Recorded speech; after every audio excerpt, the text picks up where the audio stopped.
Hello viewers, how are you? স্বাগত জানাই তোমাদের নিউ ওয়ার্ল্ড ইউটিউব চ্যানেলে। চলে এলাম আজ তোমাদের মাঝে নতুন একটা ভিডিও নিয়ে। আজ আমি তোমাদের জানাবো ওএনজিসি সম্পর্কে। ওএনজিসির ফুল ফর্ম হলো oil and natural gas corporation. এটা ইন্ডিয়ার biggest oil and natural gas company. আজ আমি তোমাদের ওএনজিসি সম্পর্কে অনেক তথ্য দেব। আর এইসব তথ্যগুলো মিস না করতে চাইলে অবশ্যই ভিডিওটি শেষ পর্যন্ত দেখবে। আর যদি কেউ চ্যানেলে নতুন হয়ে থাকো তাহলে প্লিজ চ্যানেলটিকে সাবস্ক্রাইব করে আমাদের পাশে থাকুন। তাহলে চলুন আর বেশি কথা না বাড়িয়ে শুরু করা যাক আজকের ভিডিও।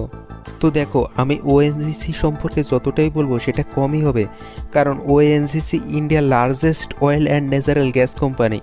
এটাকে লার্জেস্ট বলার কারণ, আমাদের ইন্ডিয়াতে প্রতিদিন যে পরিমাণে খনিজ তেল ও গ্যাসের খরচ হয় তার 71% প্রোভাইড করে এই ওএনজিসি। বন্ধুরা, তোমরা তোমাদের চারপাশে যদি নজর রাখো তাহলে দেখতে পারবা আমরা কি বিশাল পরিমাণে এই তেল ও গ্যাসের খরচ করছি। তাহলে ভাবো এটা আমাদের কি পরিমাণে তেল ও গ্যাসের যোগান দিচ্ছে। আর ভিউয়ার্স, আর একটি বিষয় লক্ষ্য করো, ওএনজিসি যে আমাদের প্রতিদিন এত পরিমাণে তেল ও গ্যাসের যোগান দিচ্ছে, এর মূলে কিন্তু ওএনজিসির এমপ্লয়ের হাত। আর ওএনজিসিতে 28,500 আশেপাশে এমপ্লয়ের কাজ করে। আর এই এমপ্লয়ার্সরা এতটাই দক্ষতা যে তারা বেস্ট এমপ্লয়ের খেতাবও লাভ করেছে। অন্যদিকে আমাদের দেশে কিছু হাতে গোনা কয়েকটা কোম্পানিকেই ইন্ডিয়া গভর্নমেন্ট মহারত্ন উপাধি দিয়েছে। আর এর তালিকা দেখতে গেলেই দেখা যাবে 2010 সালে ওএনজিসি মহারত্ন উপাধি লাভ করেন। আর এরপর ইন্ডিয়া গভর্নমেন্ট ওএনজিসির উপরে একটা সার্ভে করে 2019 থেকে 2020 পর্যন্ত। তারা ভালোভাবে এটাকে পর্যবেক্ষণ করে বলে the largest provide making PSU in India. দেখুন, এটা তো হলো আমাদের বর্তমান সময়ের তথ্য। তাহলে শুরুটা কোথা থেকে সেটা সম্পর্কে জানা যাক।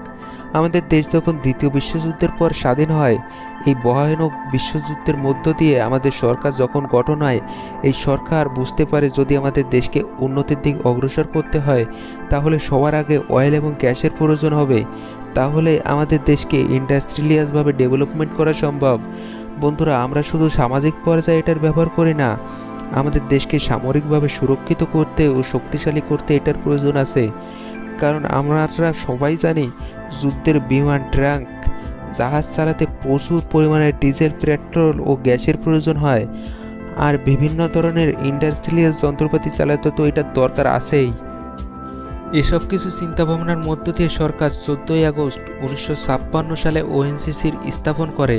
আর তখন থেকেই তারা পুরো ভারতবর্ষের ওপর অয়েল এবং গ্যাসের খোঁজ চালায়। আর এভাবে চলতে চলতে এটাকে 1994 সালের ফেব্রুয়ারি মাসে পাবলিক কোম্পানি বলে ঘোষণা করা হয়, যার মধ্য দিয়ে ওএনজিসিকে স্টক মার্কেটে যোগ করা হয়। এভাবেই সামনের দিক অগ্রসর হতে হতে 2014 সালে top energy company of India নামে পরিচিতি লাভ করে এটা।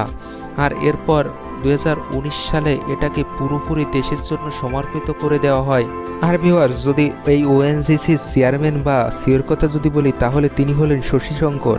আর এর মূল অফিস হলো নিউ দিল্লিতে। এবার আসি ওএনজিসি যে অ্যাওয়ার্ডগুলো পেয়েছে সেটা সম্পর্কে তোমাদের বলি। আমি এই অ্যাওয়ার্ড সম্পর্কে কী জন্য বলছি, কারণ দেখুন, একটা কোম্পানি যত বেশি বেস্ট হয় সেটা ততই অ্যাওয়ার্ড পাবে।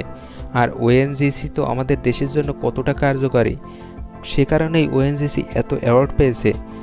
2013 সালে র্যান্সট্যাগ অ্যাওয়ার্ড এবং 2013 সালেরই ফেব্রুয়ারি মাসে গ্রিন ট্যাক্স এক্সেলেন্ট অ্যাওয়ার্ড পায়।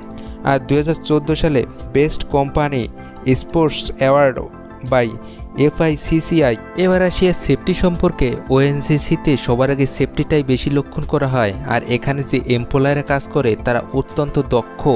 আর দক্ষ হবে না কেন, তাদের বিভিন্ন ট্রেনিংয়ের মাধ্যমে এই কাজে যুক্ত করা হয়। এখানকার যে লাইট হাউসগুলো আছে তাতে অত্যাধুনিক যন্ত্রের মাধ্যমে সব কিছুকে পর্যবেক্ষণ করা হয় সব সময়। আর ওএনজিসি প্রকৃতির উপরও বিশেষভাবে নজর দেয়। আর তারা লক্ষ্য রাখে এটা তাদের কারণে যেন প্রকৃতির উপর কোনো দূষণ না আসতে পারে।